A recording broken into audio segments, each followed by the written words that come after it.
El gobierno iraní informó que el funeral de Ismail Haniyeh se celebrará en Teherán antes de que su cuerpo sea trasladado a Qatar para su entierro.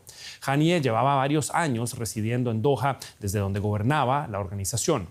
Aunque se desconoce el alcance de su implicación en los atentados del 7 de octubre contra Israel, se le consideraba relativamente moderado entre los dirigentes de Hamás, organización, recordemos, considerada terrorista por varios países.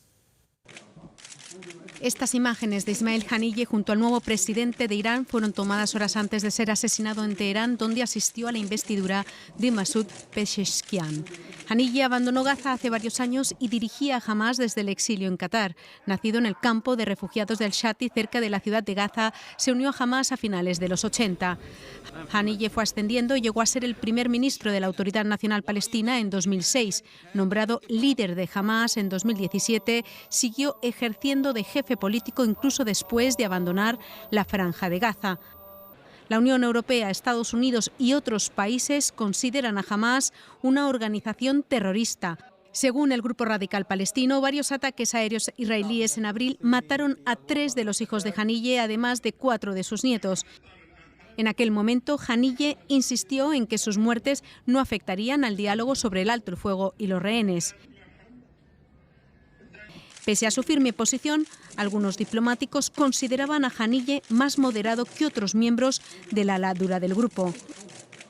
A Yahya Sinwar, su sucesor sobre el terreno en Gaza, se le atribuye la planificación de los atentados terroristas del 7 de octubre contra Israel.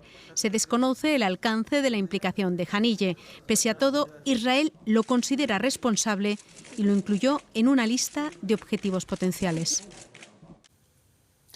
Y conectamos a esta hora con Luciano Zácara, profesor investigador del Centro de Estudios del Golfo de Qatar University. Nos acompaña desde Madrid. Señor Zácara, muy buenas noches. Gracias por estar con nosotros. La situación en Medio Oriente se ha agravado en tan solo 24 horas. Como experto en la región, ¿consideraba previsible que viéramos la muerte del principal dirigente de Hamás?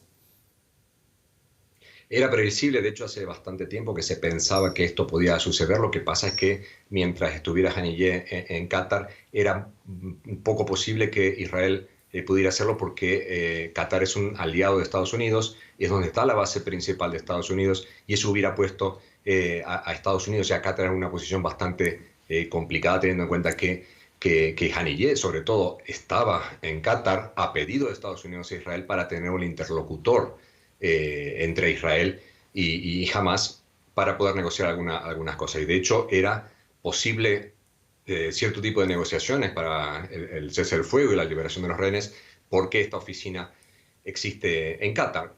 Como digo, era previsible, pero también se esperaba que no fuera dentro de Qatar. Al final ha pasado, y lo que esto da a entender es que Israel ha dejado de lado cualquier intento de negociación, porque al eliminar a uno de los más altos cargos, sino al más alto cargo de Hamás, da por entendido que ya no le importa tener esta oficina en Qatar como para seguir negociando algo, y que ha decidido eliminar a lo más posible de la cúpula tanto de Hezbollah como de Hamás.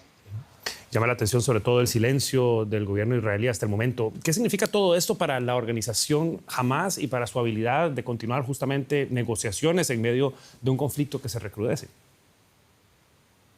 Bueno, es muy difícil pensar que Hamás ahora quiera seguir en un proceso de negociaciones, sobre todo porque lo que dije anteriormente, al negar Israel la capacidad que tiene o la atribución que tenía esa oficina que tenía en Qatar para poder discutir directamente con las autoridades israelíes y norteamericanas, da por ejemplo, no hay interés en negociar nada. Por lo tanto, es muy difícil que Hamás ahora quisiera seguir adelante con este proceso. Aparte, tiene que haber un proceso de reconversión, de búsqueda de nuevo liderazgo, y ver qué posición toman Hamás en las próximas horas. No creo que tardemos mucho más en saber qué postura van a tomar, si van a continuar este proceso o no. Yo creo por el momento que no va a haber ninguna intención. Se esfuman aparentemente las posibilidades de un cese el fuego entre Israel y Hamás. Era el análisis de Luciano Zácara. Muchísimas gracias. Hasta una próxima ocasión.